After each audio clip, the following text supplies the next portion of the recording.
How to add voiceover to Instagram Reels. So let's get right into it. First of all you have to do is open the Instagram app on your mobile device and make sure that you are logged into your Instagram account. Once inside the Instagram, tap on the plus icon at the bottom. Once you tap on the plus icon, all you have to do is select the reel from the options.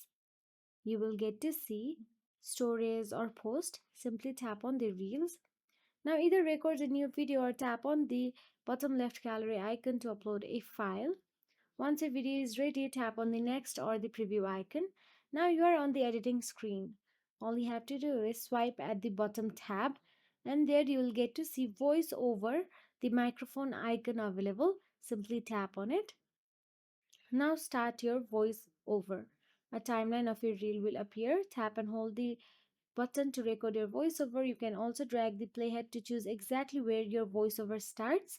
And once done, simply tap on the recording again and you will be done. You can now adjust volume levels and write your captions and share your reel. Make sure you are in a quiet space for clear voiceovers and feel free to re-record if needed. It is super easy. If you found this video helpful, please like, share and subscribe our channel and thank you so much for watching.